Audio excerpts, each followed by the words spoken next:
साथियों, जब प्रकृति सुरक्षित होती है तो उसके साथ अवसर भी पैदा होते हैं। पिछले कुछ वर्षों में काजीरंगा में पर्यटकों की संख्या में लगातार बढ़ोतरी हुई है।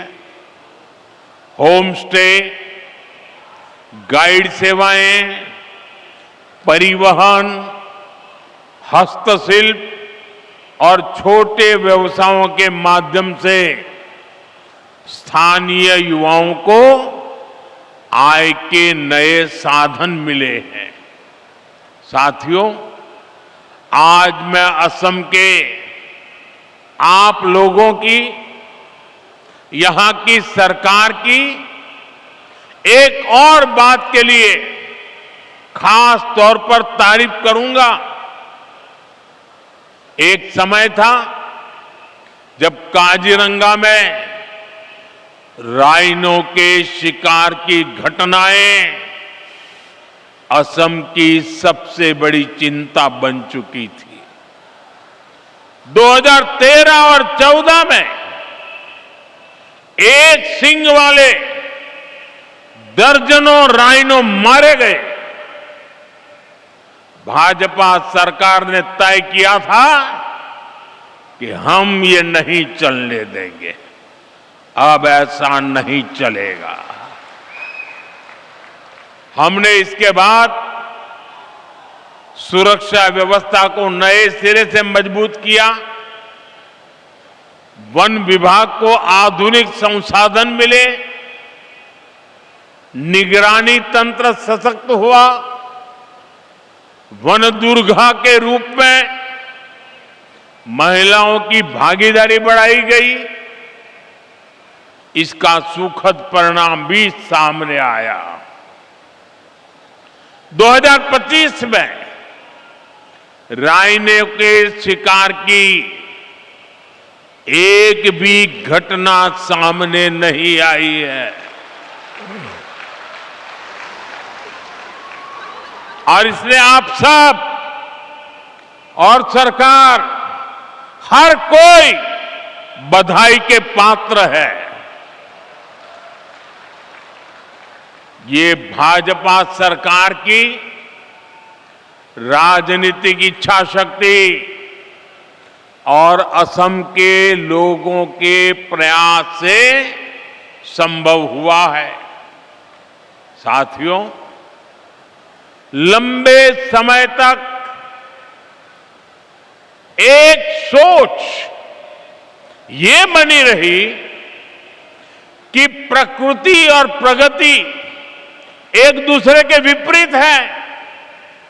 कहा जाता था कि ये दोनों साथ नहीं चल सकते, लेकिन आज भारत दुनिया को दिखा रहा है कि ये दोनों साथ साथ आगे बढ़ सकते हैं। इकोनॉमी भी, इकोलॉजी भी। पिछले एक दशक में देश में जंगलों और पेड़ों का कवरेज बढ़ा है। लोगों ने एक पेड़ मां के नाम अभियान में बढ़ चढ़कर हिस्सा लिया है।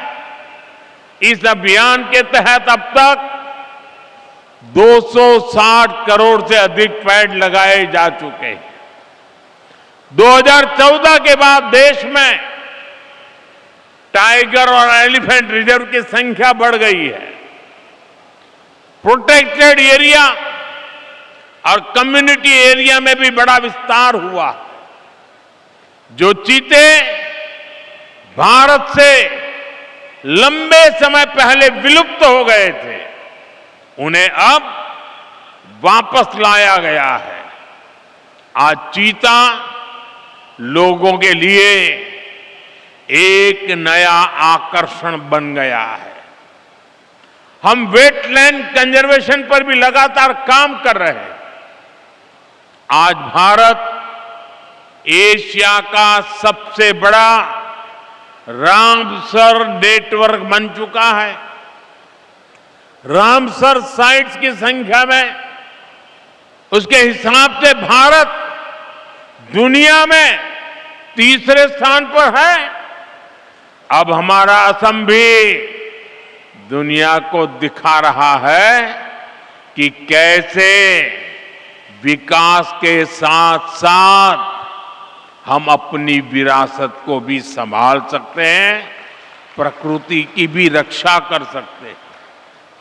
साथियों, नॉर्थ ईस्ट की सबसे बड़ी पीड़ा हमेशा दूरी की रही, दूरी दिलों की, दूरी स्थानों की।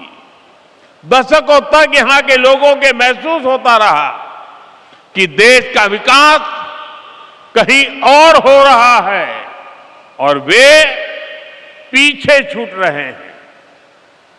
इसका असर केवल अर्थव्यवस्था पर नहीं पड़ा, बल्कि भरोसे पर भी पड़ा। इस भावना को बदलने का काम भाजपा ने किया। डबल इंजन की सरकार ने नॉर्थ ईस्ट के विकास को प्राथमिकता बनाया।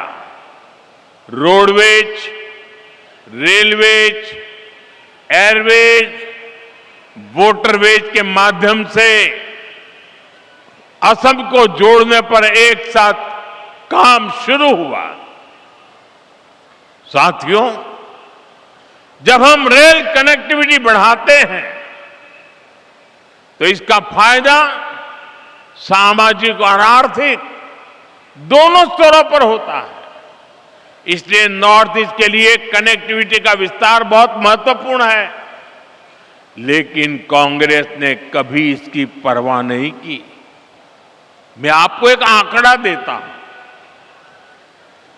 जब कांग्रेस की केंद्र में सरकार थी तो असम को बहुत कम रेल बजट मिलता था, लगभग 2000 करोड़ रुपए। अब भाजपा सरकार में इसे बढ़ाकर लगभग 10,000 करोड़ रुपए सालाना कर दिया गया है। अब मैं आपको पूछता हूं, ये आंकड़ा आपको याद रहा क्या? ये आंकड़ा आपको याद रहा क्या कि भूल गए? मैं फिर से याद कराता हूं। कांग्रेस के जमाने में असम को रेलवे के लिए 2000 करोड़ रुपया मिलता था। कितना? सबके सब बोलिए, कितना मिलता था? कितना मिलता था? कितना मिलता था? भाजपा सरकार आने के बाद असम को कितना मिलता है? 10,000 करोड़ रुपया। कितना? कितना? कितना? 10,000 करोड़ रुपया। यानी कांग्रेस जितना पैसा असम को रेलवे के लिए देती थी, भाजपा उससे 5 गुना ज्यादा पैसा असम को दे रहा है। साथियों, इस बढ़े हुए निवेश से बड़े पैमाने पर इंफ्रास्ट्रक्चर निर्माण हुआ है। नई रेल लाइनें बिछाने से, दोहरीकरण और इलेक्ट्रिफिकेशन होने से रेलवे की क्षमता बढ़ी है, लोगों के लिए सुविधाएं बढ़ी हैं। आज कलियाबोर से जिन 3 नई ट्रेन सेवाओं का शुभारंभ हो रहा है, वे भी असम की रेल कनेक्टिविटी में एक महत्वपूर्ण विस्तार है। वंदे भारत स्लीपर ट्रेन गुवाहाटी को कलकत्ता से जोड़ेगी। यह आधुनिक स्लीपर ट्रेन लंबी दूरी की यात्रा को और अधिक आरामदायक बनाएगी। इसके साथ ही 2 अमृत भारत एक्सप्रेस ट्रेनों की शुरुआत की जा रही है। इन ट्रेनों के रास्ते में असम, पश्चिम बंगाल, बिहार और उत्तर प्रदेश के कई महत्वपूर्ण स्टेशन शामिल है, जिससे लाखों यात्रियों को सीधा लाभ मिलेगा। ये ट्रेनें असम के व्यापारियों को नए बाजारों से जोड़ेगी, छात्र शिक्षा के नए अवसरों तक आसानी से पहुंच सकेंगे और असम के लोगों के लिए देश के अलग अलग हिस्सों में आना जाना सरल हो जाएगा। कनेक्टिविटी का ये विस्तार भरोसा पैदा करता है कि नॉर्थ ईस्ट अब विकास के हाशिए पर नहीं है। नॉर्थ ईस्ट अब दूर नहीं रहा। नॉर्थ ईस्ट अब दिल के भी पास है, दिल्ली के भी पास है।